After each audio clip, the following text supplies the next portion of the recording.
We're going to talk about the future of democracy, and what a good time to do this when we're in a country that basically has no government now, and I come from a country where the government is shut down now.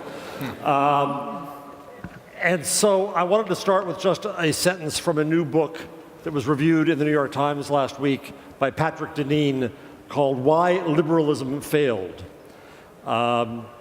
And he says, liberalism has failed not because it fell short, but because it was true to itself. A political philosophy that was launched to foster greater equity, defend a pluralist tapestry of different cultures and beliefs, protect human dignity, and of course expand liberty, in practice generates titanic inequality, enforces uniformity and homogeneity, fosters material and spiritual degradation, and undermines freedom. So he declares liberal democracy dead. Let me just get a first real quick view from each of you. Do we give up, or do you have hope that we can, in fact, recapture democracy as ordered by this panel? Real quickly. Optimist or no? Optimistic, but I don't think it's disappeared. Well, it's going to be a fight. Yeah, there's no alternative. I think too, we just have to. I mean, if we would believe there's a chance that democracy will destroy itself, and we don't fight for it to stay, then, I mean, we are doomed, you know? So we don't want that. I come from America, so I come with apologies for everything we are doing to the world now. You know how that feels, right? Yeah. I guess I want to start with how we got in this mess so we know how to get the hell out of it. And is that the same thing? So from an economic basis, the belief was that there's an economic dissatisfaction of where we are, and that's the root of the dissatisfaction of the results we ended up in the election. Do you buy that? Do you find other roots? Where do you find the roots of where we are now with democracy? I think there's a lot of truth to what you just said. In fact, if we look at what swung the US presidential election, we find it was primarily 3 states: Michigan, Wisconsin, Pennsylvania, right? Those 3 states have gone to the Democratic candidate every election since 1992. Now, what do those states have in common? They have an abundance, or used to have an abundance, of blue-collar jobs. When we look at what shaped the US presidential election, we find there's a variety of factors.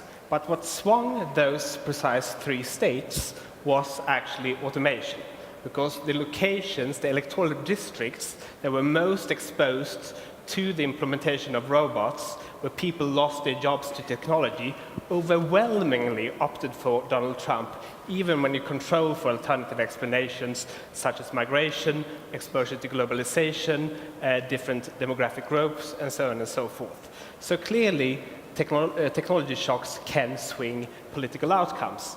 And the mechanisms are not entirely clear, but I think there is a sort of growing literature that shows that attitude polarization often occurs in times of economic shocks.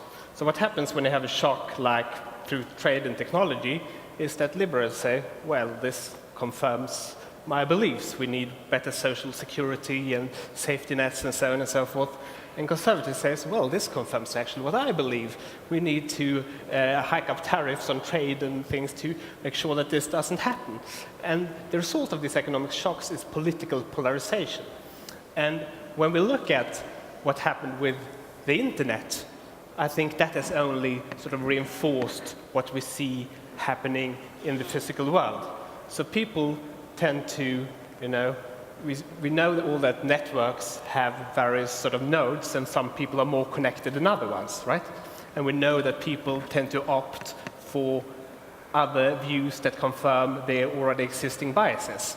And the result is that people that live in different communities, as a result of that, use very different media channels, and that also reinforces this political polarization through the digital world as well.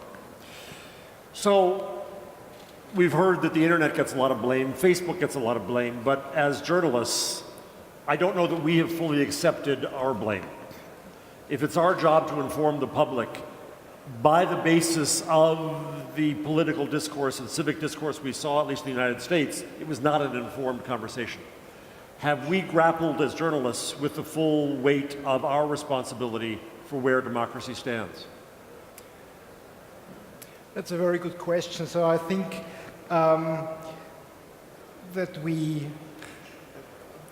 went into that situation maybe not with our sharpest weapons, because the environment for us as journalists has changed a lot. Yeah, you know, I think the basic belief that journalism, which renders true and unbiased news, and there should be a diversity of media brands so that one can build up its opinion. This is still true, but what comes as an environment has changed a lot. So we have maybe alienated from our target groups, not only content-wise, but physically.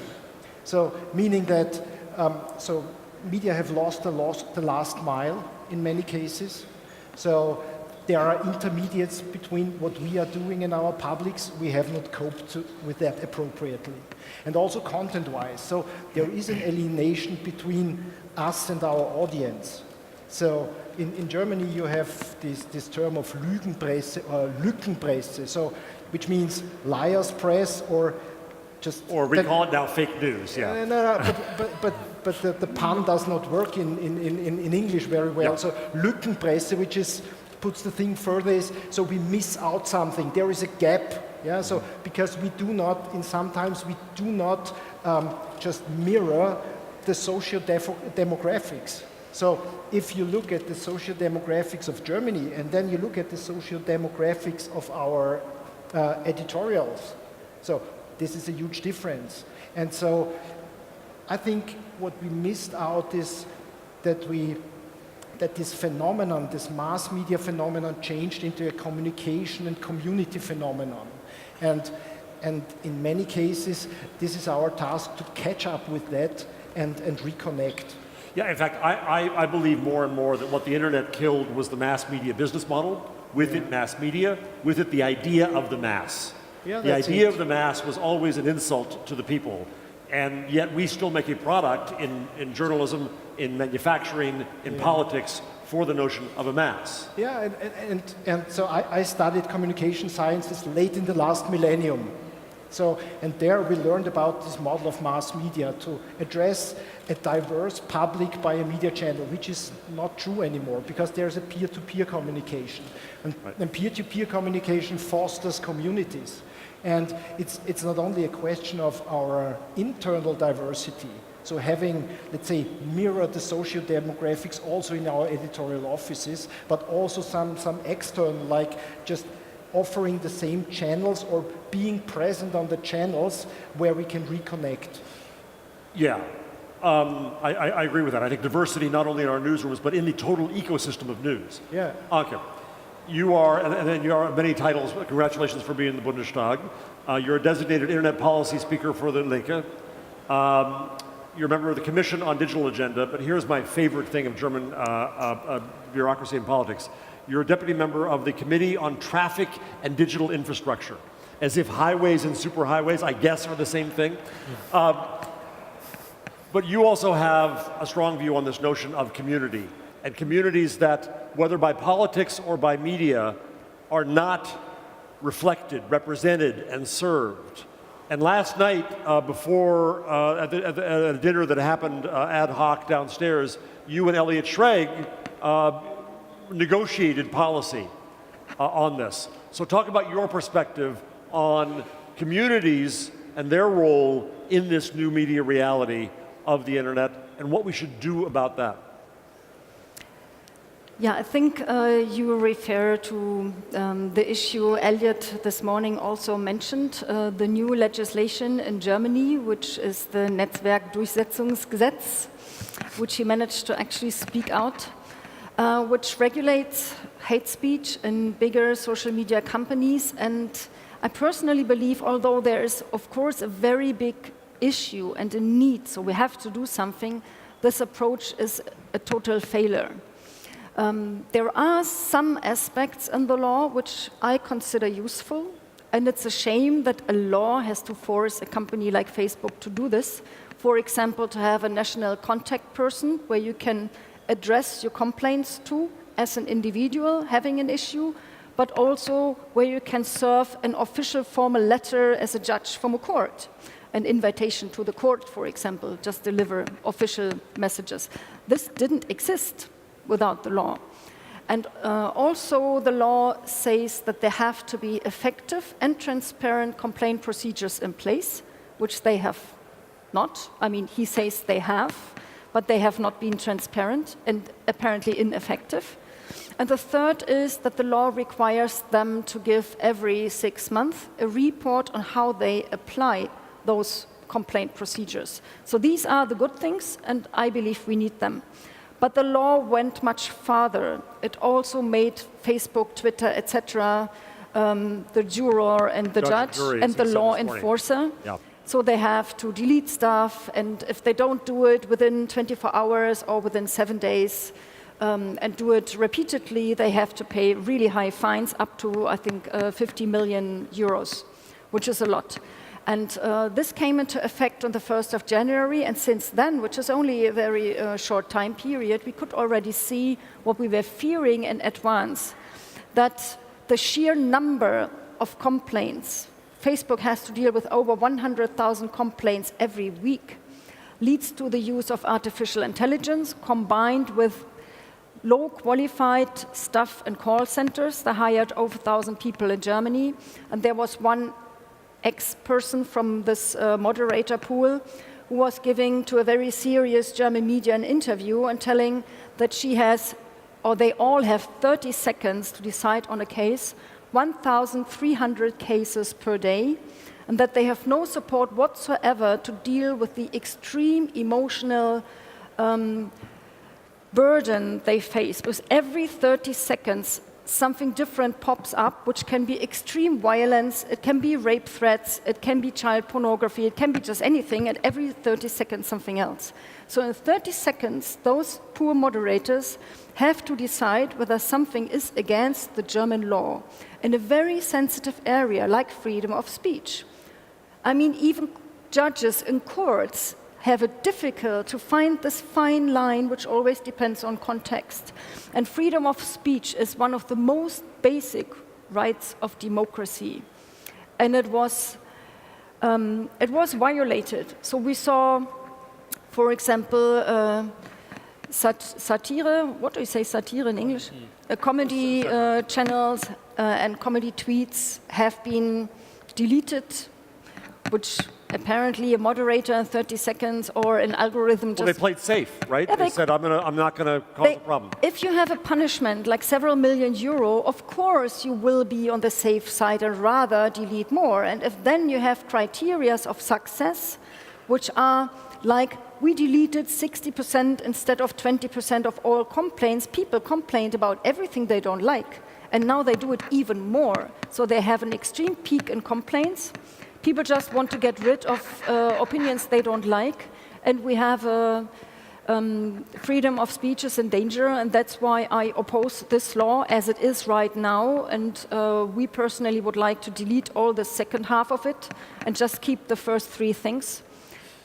So I do believe that what stands in our way in great measure is incivility and trying to understand, and that we have this separation of communities and we don't know how to build bridges. I would hope that Facebook could figure out how to build some bridges. I think their definition of community is shallow. I think we in media have a duty to build these bridges, to convene communities into, this is my definition of journalism now, to convene communities into civil, informed, and productive conversation. And that the problem we have is that the notion of the strange, the other, is being exploited. Here in Germany, as I understand it, the AfD got its largest vote in the eastern states with the fewest refugees. It was the other, the stranger, the unknown. So when it comes to identity, and a lot of the problem we have now is about a conflict of identity. How do you see in your studies now, Alexander, the role of the net and media and politics and identity in that? Yeah, thank you. What you said with your first statement, your introductory statement, I'd say the big achievement of liberal democracy of the last 70 years was to have this empathy, this civility towards the other. It may sound always kind of a bit of cheesy when you refer to that, but in the late 60s, the Apollo mission sent down in 1968 on Christmas Eve the first photograph ever taken from out of space of planet Earth. This photo is called Earthrise, and everybody of you guys knows it. This photo, in the aftermath, sparked environmental movements and peace movements. And it was basically, the message of the hour was, we are in this together. We have to somehow manage this, because from out of space, this is such a beautiful planet, and when we go down there, it's a mess because of religion and nationality and whatnot.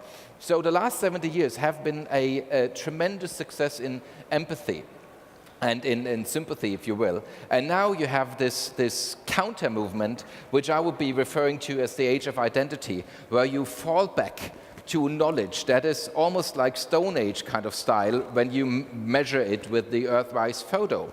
You have a very old technique by defining yourself by blaming the other. It's the so-called us versus them rhetoric. And it spans all across the globe. You have in China, the government claims to be like, we are Han Confucian society. That means if you are not by the race and the religion of Han Confucianism, that's bad luck for you. That's the same in India, where you have a Hindu nationalist government who just said, well, that's bad luck if you are Muslim, because the essence of being Indian means to be a Hindu. We have a very similar debate in Europe, where it says like, oh, well, if you are Muslim, that's bad, because the fabric of Europe is a Christian one. And vice versa in the Arab world, if you're an infidel, that's bad luck for you. So it works like with us versus them, and this is the underlying pattern. And this is what strikes me, is that we thought we may have overcome these old, almost archaic motives of us versus them, which ultimately leads into scapegoating a minority group. A last thought, which adds to what you said about economic arguments. The question is, why does this happen? Because we talk about like, oh, I mean, we could feed all people on Earth and we could all live peacefully together. There is a French philosopher, his name is René Girard, and he came up with the scapegoating theory. And basically, in a nutshell, it is, oh, if you just build your city on the river Isar or the river whatnot, you may find plenty of other people who think, oh, that was a damn good idea. Why did we not settle there in the first place? So you find an ongoing conflict, a starting conflict, in like mimicking the other and wishing you had been there first. So it's not about that we can nurture all people on planet Earth. It's just about like the starting notion of the scarcity of resources, which I would be phrasing as an economic argument. So the people in Europe now saying we don't want to have migrants from Africa or migrants from the Muslim world, it's just starting to get like the notion that, well, maybe we can't make it as we thought in the last 70 years with a global empathy. And that makes the current age of identity, as I call it, so badly striking, that it's just going back to times that we thought we had overcome in the aftermath of 1968 and Earthrise photography.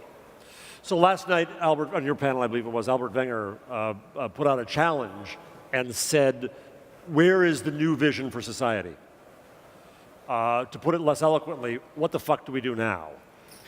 You presented a notion that said that in one thing that we do in America, we think that we go to, I'm going to use worse language now, the president's language, if we go to an American shithole, that the goal should be to fix it up. And you said, no, maybe the goal is to leave it, is to bring personal opportunity. So what is, I'd like each of you to hit in time, but what's your vision for how we get out of this, how we change this? What's the new vision of society you wish to hear from politicians? So I think the very first thing to do is to recognize the problem. So it's striking when you go to places like Brussels and you speak to officials at the European Commission and, and you ask them what happened with Brexit, and they say, well, we undersold the European vision, or they didn't get it. And it's a constant reluctance to actually understand what's going on. Because in the very end, every human has several types of biases. One is status quo bias. We actually don't want change as sort of our nature, in our nature. So for people to actually opt for quite radical political change, things need to get pretty miserable. And there are communities in the US and elsewhere where you don't want to go. And the best thing you can do is try to actually, well, not rebuild the communities. I wish that was possible, but industrial policy has continuously failed to do that. So the best thing you can do is to try to help them relocate to diverse communities elsewhere, because a lot of this polarization stems from the fact that we have isolated groups living in different realities in our countries. So the best way we can do is to help them actually move to where opportunity is. Which is so counterintuitive to what's happening in our politics, but it is a bold new vision. Peter, what do you think from a media perspective or your own personal perspective is the way out? Because I always have to point out, I'm from a news agency, and the news agency is not a typical media, so we are just only focused on we have a general news service and we sell the general news service. We are kind of a GD night of news, yeah? We have nothing else to do, yeah? But I think what is the vision? So my personal idea of that is we have a very, very good chance, or I see this very good chance in media that we reconnect to many, many audiences, yeah? Because what I see now is that a lot of our clients in Germany and outside of Germany are doing heavy analysis about not only the content, but also the context where the content is needed.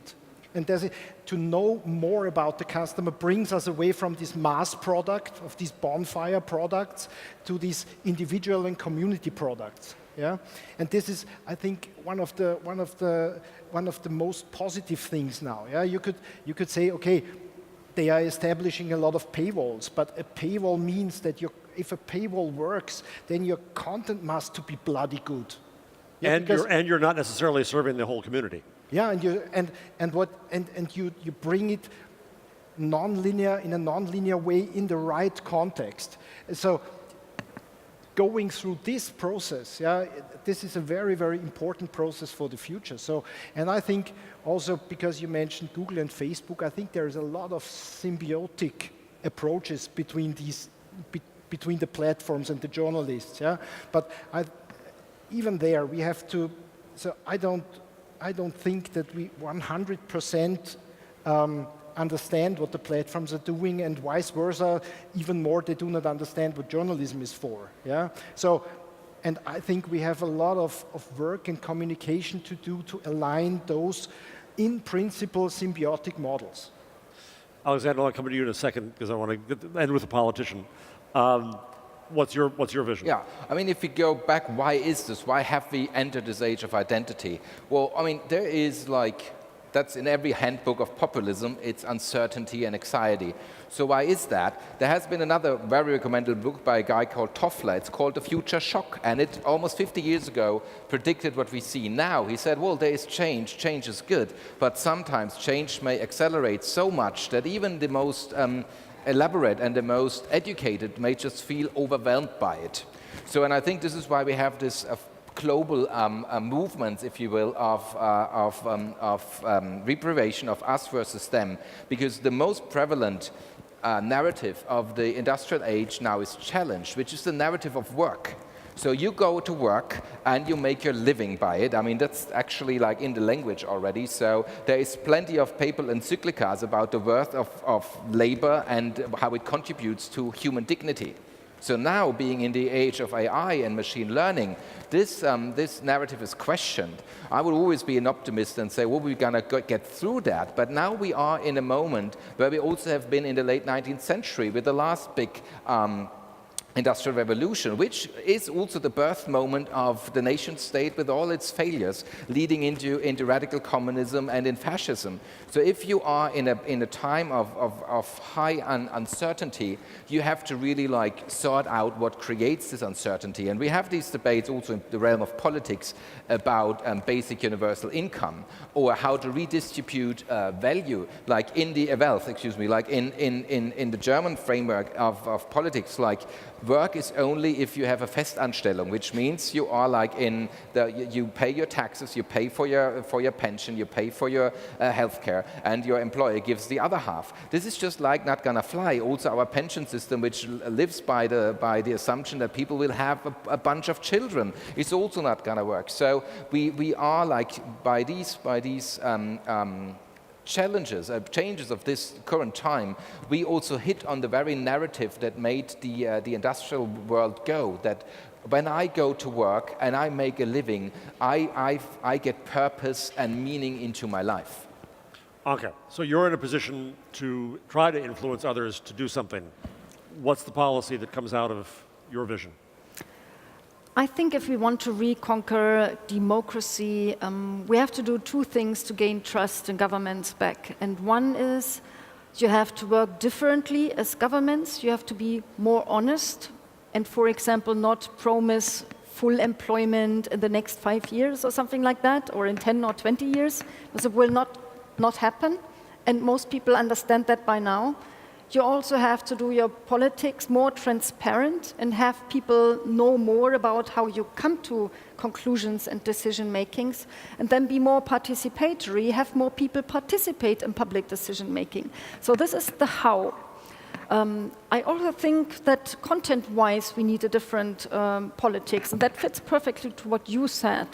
Also, I believe that to do that, you need more politicians to know more about the future, which is not the case right now, which I know because I'm now in the Bundestag, and that's actually why I went there, to increase the level of people who know a little bit about the future. But if you see the challenges coming, what people expect is that governments give them a feeling and the trust, and that whatever comes, and be it disruptive change, I can feel safe. And this is where things like universal basic income come in. It was the last industrial revolution. Things were disruptive too. And this was the birth of social security, unemployment security, of pensions, etc. So I personally believe that this new industrial revolution needs its own social revolution, because the old measures are not adequate anymore for the digital revolution times. And this new social revolution main measure is the universal basic income. That would give people the feeling whatever happens, my existence is not in danger, I can still participate in society, so it should not be just for survival. And to finance that, as you said, you need different means of wealth distribution. Governments lack a positive vision, a positive story to tell about the digital society. If people think it's the same story but told differently, if they think, oh my God, jobs will go away, I will lose my job, I will lose my good image, I will lose my income, I will lose my existence. The same fact can be told like, wow, finally we can be freed from the obligation to sell our own working time to somebody to make a profit. We can have more time for ourselves, and we can still live because there will be less paid work, but more wealth created. So it's only a matter of redistribution, nothing to worry. And then if people lose their jobs, or if jobs change a lot, if as a government you say, if your job changes a lot, don't worry, there's an open education system for lifelong learning, barrier-free to entry for everybody who wants to learn something new. What do you have to worry about? So you have to take these worries away from people.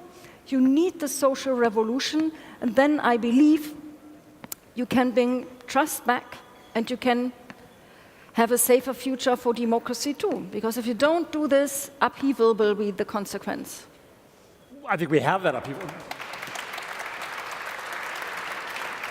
I agree, but there's a chicken-egg problem here. We have that upheaval now. Edelman, the PR company in the US, is tomorrow releasing its 18th trust barometer. And I got a preview of it. I won't give anything away. But trust isn't good.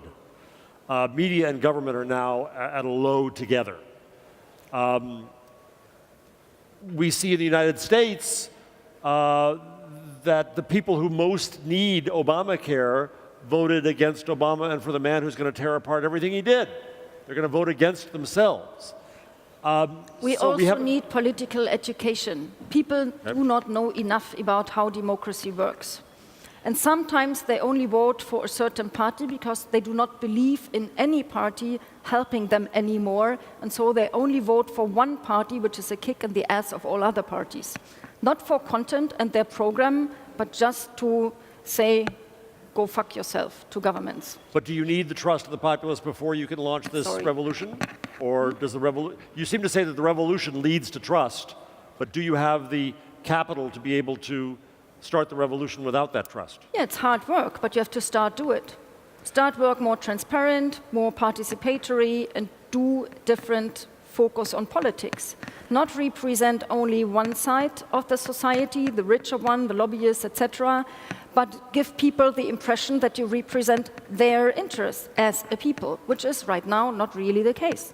So also to add something like a few years ago, there has been a debate in German media. It started by Charles Moore, the only authorized biographer of Margaret Thatcher. It was taken up by Frank Schirmacher, the way too early deceased, the publisher of the Frankfurter Allgemeine Zeitung, which asked, is the left right after all? I would not agree with all that you were saying, but we also have to figure that the liberal democratic framework came with the idea that you need a free market and a market economy in order to foster democracy, because if people have enough to eat, they will also be engaging in their civic duties. Having said that, we now have been rushing into what is known as the neoliberal and the let's say the unleashed American capitalist phase, which has nothing to do with the original promise of market economy and participation within that market. So I would never go as far as somebody from the Linke would go, but I would also say just because you are America, I lived now for 3 years there, it's amazing and all, but it's like you do not become a Christian country by pinning God on the dollar bill. This is the only in all capitalist society I know, and I think what we also see in this redistribution or the debate about a new economic system is also that American financial capitalism has come to an end, and this is also like and this is a detachment of economic prosperity and civil responsibility, that you feel you are a good citizen when you also participate in the achievements of the economy. And there is no doubt that this has changed over the last 10, 15, 20 years. The lower third of the American society doesn't exist anymore. There is lots of debate about in Germany whether or not this gap is widening or not, but also still we feel that here, that there's something going on. So I would argue that this is my last remark on that. When you have China, which is of course not a democracy, says, oh, if America is just pulling off world trade, whatever, then we step in. Oh, this is basically telling you that the old idea of prosperity within a democratic framework is in shatters. So we need to rework the possibility of people to participate in the achievements of our economic system, and clearly this catering to the upper 1%, what we have seen in the US-American tax reform. This is not bringing people back into trusting the political democratic framework. And the economist's view of that? I'm slightly skeptical to finding easy solutions to complicated problems. And in the end of the day, I mean, when we start to discuss basic income, I think it's important to realize that in a way we have a basic income, but it's mean tested, right? So, I mean, if you lose your job in Germany and Sweden, you don't end up on the street. So we have some form of social security, and the difference with basic income would be that it's not mean tested, that's all. And then you can discuss what the level should be, or whether it should be on top of what we have already, and so on and so forth. But I think the more fundamental question is that actually, why do we still work so much, right? Because we could have mechanized, automated away everything we did back in 1930. And we could just enjoy our leisure and share the prosperity, which would be sort of, I guess, sort of a more left utopia. And I think there are two reasons why people still work so much. One is possibly that we are actually greedy. We are happy to work a few extra hours, to go to those hot yoga classes, stay at a nice hotel, visit a DLD, have a good time. So clearly, people are more prone to work for extra income that they want to take out in more leisure. The second reason is that actually, if you look at people who work and the ones that don't, people that work are vastly more happy, more satisfied with their lives in general. So I'm not sure if it's a good idea to invoke Weber and the Protestant work ethic in Bavaria, but nonetheless, it seems that something has persisted that keeps us more sort of prone and working. And on that basis, I think that policy that is geared towards, getting more work for people to do and getting them to the places where the jobs is are more likely to succeed than pure income redistribution. So no easy solutions to difficult problems, and we're about out of time. But Peter, let me end with you here, because I think one of the things we've heard in this cycle is that fake news, Russians, trolls, alt-right, as bad as they all are, get blamed. Then Facebook gets blamed for distributing them. Twitter gets blamed for inflaming polarization. From your perspective, and real quickly from all of you, what should Facebook do? What could Facebook do that, if you had Elliot back here, that would help the situation?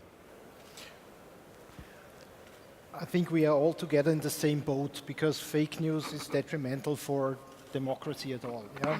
And Facebook is in a special situation because they have reached sudden outreach. Yeah, so I think 2/3 of the American consume their news via Facebook. In Germany, I don't know the exact numbers, but it will come up to the half of the population. So I think Facebook has undergone, as far as I know, and as far as we have contact with them, they try to do their utmost to get something in control with that. But they have a situation like the Wizard's Apprentice. That they called for it, now they got it. Yeah? And I think it's not a short-term measure to get. So we all, I think since we are in the same boat, we all should have an interest that fake news are identified and banned and whatsoever. But this is more complicated than one would know. Yeah? Because a friend of mine, an Austrian, her name is Ingrid Brodnik, she wrote a book about what to do about fake news, and she identified, I think, 10 different items of what is fake news. Yeah? So, and as you said, irony, satire, commentary, that is all fake news. What should you ban? I think at the end of the day, and I pick up one of your ideas, it will be about education. Because we all learned that if we get a mail, and some of you and me, we get mails that some late cousin in the mid of Africa has deceased and left you several millions, you only have to transfer 20,000 euro, which is a fortune on a bank account, you would easily identify that as fake news. And I think that ability has to be fostered and has to be increased. I think we have to fight against it, but at the end of the day, education will do the trick. Let's hope. I think we're out of one more applause line, and I think we are well out of time. So I want to thank our panel and thank you for your kind attention as the day goes on. We have great things ahead, I know. So I know you're all here for that. So thank you very much.